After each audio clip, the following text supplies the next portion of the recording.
Vamos chamar então para falar com propriedade sobre o assunto. Ela que é psicóloga clínica. Aline Lisboa, pode entrar por gentileza.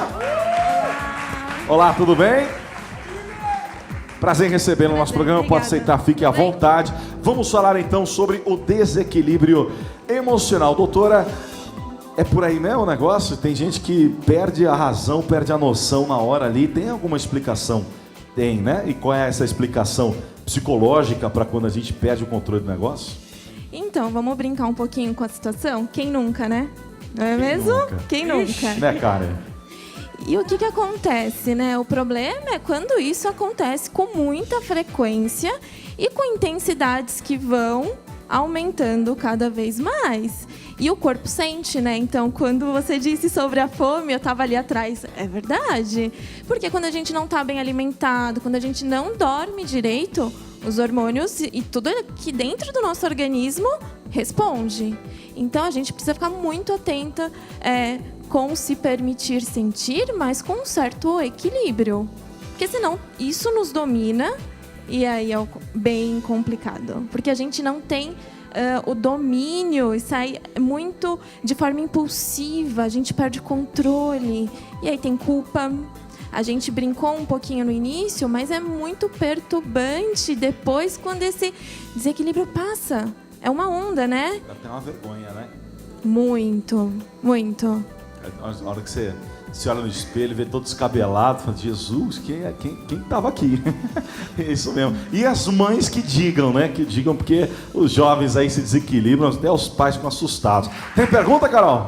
Tenho, vamos voltar aqui com a Aline. Doutora, quais os fatores, né, que podem influenciar com que essa pessoa seja assim desequilibrada emocionalmente? Você já trouxe alguns fatores aqui pra gente, vamos colocar internos, né? Mas queria que você trouxesse exemplos de fatores externos também, se isso pode influenciar no desequilíbrio emocional. Com certeza, né? Então, assim, cada etapa da vida a gente vivencia algumas pressões. Então, assim, na escola, no colégio, época de vestibular, tem pressão maior que essa? Você escolher uma profissão que você vai levar para a vida. E então a gente vai crescendo, aí tem as cobranças, tem as contas, tem os relacionamentos. Então, tudo que está no nosso mundo externo tem essa capacidade, sim, de desorganizar o que está aqui dentro. Por isso que a gente tem que ficar atento, porque pode acontecer com todo mundo. E precisamos pensar que se está acontecendo com frequência, aumentando a intensidade, é o momento da gente cuidar, porque senão vira transtornos psíquicos, ansiedade, pânico, depressão. E aí fica muito mais difícil da gente cuidar. Maravilha. Doutora, isso acontece muito, principalmente hoje no dia no meio dos jovens, né? Se tratando de um programa de juventude. Qual é a dica que a senhora dá para eles para poder não cair nesse laço aí? Então, o quanto é importante nós acessarmos o nosso mundo interno. Então, se eu sei que eu estou ficando muito nervosa, o que eu posso fazer para que isso se acalme dentro de mim? Então, assim, precisamos lidar com as pressões do mundo externo, mas a gente tem que entender o que será que me acalma, o que me dá brilho nos olhos e que faz com que aos pouquinhos eu vou me acalmando. Isso vale para se as pessoas gostam de dançar, de música, de livros, de séries. Só que a gente tem que prestar atenção para não maquiar e fingir que nada está acontecendo, porque senão isso se torna vem com aquela intensidade muito maior.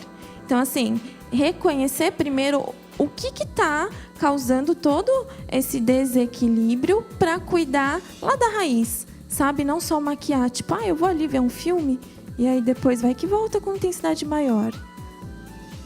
É complicado. E tem gente que até isso, né, fala, né? Tem um jovem que fala assim, eu vou jogar um pouquinho de videogame para desestressar. Quando eu ver tá gritando com o videogame, vai assistir o filme, tá gritando com o filme, fala Deus, né? O videogame todo arrebentado. Vou assistir o seriado aqui que eu tô muito irritado, daqui a pouco tá, animal, isso aqui, tá. E essa pessoa que ela, com constância, como você muito bem diz, doutora, ela toda hora ela perde o equilíbrio, toda hora ela perde a razão, ela perde a noção de tudo. Existe um ponto que a gente poderia dizer para o lado psicológico que é normal, existe um ponto que até um certo desequilíbrio poderia ser caracterizado normal, ou nenhum tipo de desequilíbrio emocional é saudável, normal, enfim. Então, um pouquinho é aceitável, né? Agora, de novo, se começa a ficar quase toda semana, se, sabe aquela tempestade num copo d'água? Se começa a ser um atrás do outro, é complicado, né? Porque aí já tem um prejuízo psíquico, emocional, bem mais presente, sabe? É a hora de começar a se É tratar. hora de cuidar, sim, né? Até, de novo, pra gente tentar entender por que o mundo externo tá dominando tanto, né? E altera muito o humor. Sabe aquela nuvenzinha que fica aqui, que qualquer pisão no pé, tudo bem que dói, mas, gente, já vira, né? Então, a gente tem que tomar cuidado com as intensidades das nossas emoções. E no processo de terapia, a gente vai cuidar e entender. Se eu estou muito nervoso, vamos sinalizar pro coleguinha. Olha, eu tô aqui com fome. Desculpa. Mas estou aqui com fome, por favor, entendam. Sabe? A gente precisa sinalizar até para que o outro nos respeite e fale, opa, hoje não está no bom dia. A gente sinalizando ajuda muito também. Muito bem. Exato. E até para evitar essas situações, eu acredito que um ponto importante é nós identificarmos, né, quando a gente está tendo esse desequilíbrio emocional. Que dica você pode nos dar, né? Como que a gente consegue fazer essa identificação, né? Você comentou a respeito da frequência. Além dessa frequência de picos altos de emoções, tem outros fatores? Então, nós precisamos nos conhecer, né? Então, por exemplo, se a gente sabe que com fome ficamos um pouquinho mal-humorado, com sono, já sabemos o nosso padrão de funcionamento. Então, assim, não adianta, a gente precisa se conhecer. A gente precisa se permitir sentir, para então a gente conseguir nomear, então ressignificar. O que é isso? É saber, opa, tô nervosa, vou dormir um pouquinho, que eu sei que se eu durmo, me acalma. Ressignificamos. Muito bom. Maravilha. Aqui, doutora, na plateia, pergunta. Doutora, meu nome é Paulo. Na verdade, mais ou menos duas perguntas. A primeira é, existe uma influência familiar dentro de casa para gerar esse desequilíbrio? E a segunda pergunta é muito fácil a gente entender o desequilíbrio quando a gente fala muito de violência, como o pastor até falou de jogar o copo na cara de alguém. Você já percebe que ali tem um desequilíbrio. Mas e aquelas pessoas que não conseguem demonstrar esse desequilíbrio e guarda para si mesmo? Como identificar isso, né? E como tratar essa situação? Porque a violência é mais fácil, você já identificou ali, você já trata. Mas e aquilo que é interno? E aquilo também que vem de casa, né? Será que em casa, a nossa influência em casa gera esse desequilíbrio também? Com certeza, né? O mundo que nós vivemos, ainda mais dentro de casa, onde tudo é tão importante, né? Então, são pessoas importantes. Se tem um desequilíbrio familiar, é impossível a gente sair ileso disso, né? Então, quando é aquilo da gente conseguir se proteger um pouquinho, identificar, opa, essa discussão não é minha. Não vou entrar nesse furacão porque não me pertence. E a outra pergunta, desculpa... Sobre quando a gente consegue identificar melhor o desequilíbrio violento, né? Que a gente já demonstra, mas é aquilo que fica guardado. E o que fica guardado é o mais perigoso de todos, porque se a gente não explode, o corpo sente. E aí então vem os transtornos psíquicos de fato, né? Então, depressão, ansiedade generalizada, pânico, porque o corpo precisa tirar de alguma forma. Se não vem pelo falar, vem pelo adoecer. Mas aí, como que a gente vai conseguir fazer isso de forma que a gente não exploda, né? Tipo, sei lá, procurar uma atividade física, e assim, nem todo mundo tem tanto tempo para isso, né? Você chega em casa, é o trabalho que está pressionando, é a faculdade, né? É relacionamento. Como que a gente vai tirar isso de dentro sem impactar na nossa vida e na vida dos outros também? Eu entendo o quanto tem muita coisa acontecendo no nosso dia, né? E isso também é um problema, porque a gente não para 50 minutinhos, fala, vou pensar sobre o que eu estou sentindo, né? Então, por isso que o processo de psicoterapia é muito importante, porque ali você vai ser ouvido, você vai ser respeitado, tem a questão ética do sigilo, sabe? Então, ali você vai permitir deixar sair, de uma forma saudável. Mas, quando não há possibilidade do processo de psicoterapia, a gente precisa ter nossas conversas conosco mesmo. Falar, opa, por que eu tô tão estressado? Por que eu tô tão mal-humorado? E tentar entender com você mesmo. E assim, as atividades, exercício físico é muito importante, liberar toda essa energia, essa agressividade que às vezes tem dentro da gente, é uma ótima opção. Mas aí a gente maqueia um pouquinho. A gente cuida do sintoma, mas a gente não entende a raiz. Por isso que o processo de psicoterapia é tão importante. Muito bem, isso aí. Muito boa a pergunta do Paulo, né? Porque tem muitas pessoas que não externizam, né, esses desejos ruins ou essa agressividade toda e acaba adoecendo com isso.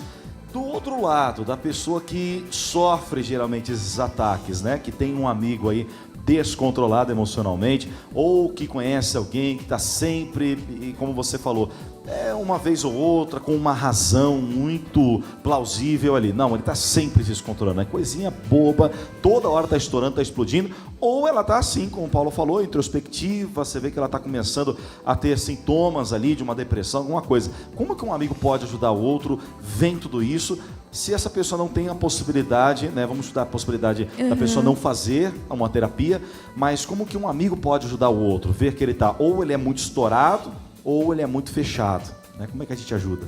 Eu percebo que é apontando isso de uma forma muito mais acolhedora do que de julgamento. Então, por exemplo... Quer dizer, fica calmo, né, na hora que a pessoa está atacando tudo, né? Então... Calma! Se falar calma na hora que a pessoa está atacando tudo, provavelmente vai falar... Vai acertar alguma coisa em você.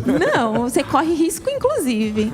Mas no momento onde a pessoa estiver mais tranquila, leva essa reflexão, né? Então, nossa, eu fiquei muito preocupada que eu te vi descontrolada. Quando você quiser conversar antes que isso aconteça, estou aqui à disposição, né? Só que assim, na hora não é o melhor momento. É tentar cuidar antes que essa pessoa exploda, sabe? E ela precisa ter consciência do quanto ela está sendo agressiva, o quanto ela está sendo impulsiva, sabe? Porque às vezes as pessoas não têm essa consciência e acham que tá normal, de boa. Só que não, né?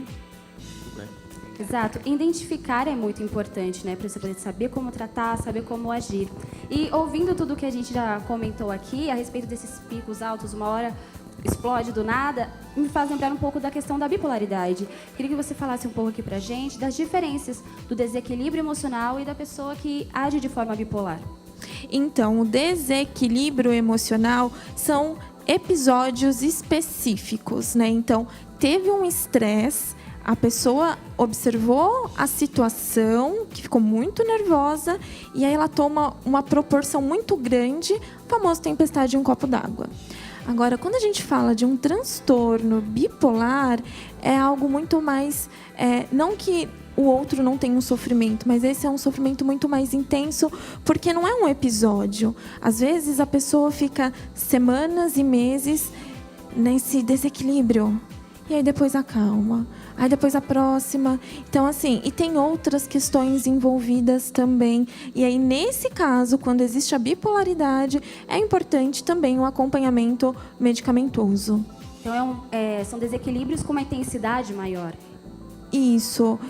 Os dois têm intensidade grandes, mas é a frequência, né? Então, uma vez ou outra, a gente se desequilibra e se reorganiza. Quem tem o transtorno de bipolaridade não consegue se reorganizar sozinho. Surtos atrás de surtos, aí acalma. Aí tem um processo de mania, enfim, tem outros fatores, sabe? Que complicam muito mais. Muito bom, é importante estar atento. Doutor, e isso o lado profissional, no âmbito profissional, tem muitos jovens que eles não conseguem se controlar no seu dia a dia de trabalho. Às vezes carrega algo de casa e chega no âmbito profissional, às vezes é provocado por aquele que tem inveja, pelo próprio patrão, né? E qual que é a dica que você dá para essa galera aí, talvez está até iniciando também na área profissional, que tem que controlar os seus sentimentos, as suas emoções? Então, essa pergunta é muito importante porque a gente leva muita coisa do trabalho para casa, da casa para o trabalho. Então, precisamos conseguir aos pouquinhos identificar, o que ele me disse não é sobre a minha pessoa, é sobre o meu lado profissional, algo que eu não estou dando conta direito. Se a gente leva tudo para o pessoal, não damos conta mesmo, né? Então, assim, saber que chegou em casa, pensamos no trabalho no outro dia.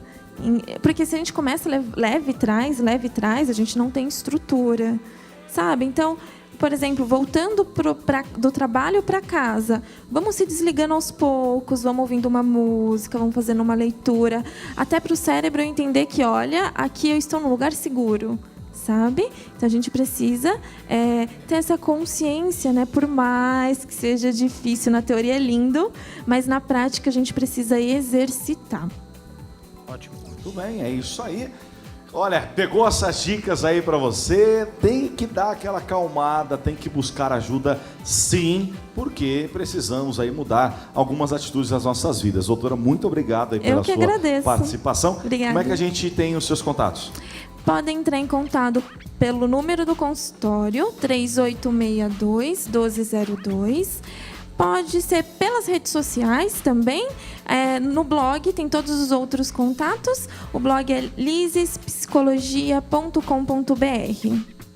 Muito bem, então parabéns aí pela sua profissão. Muito obrigada. Que você continue ajudando muita gente aí, tá bom? Amém, obrigada. É isso.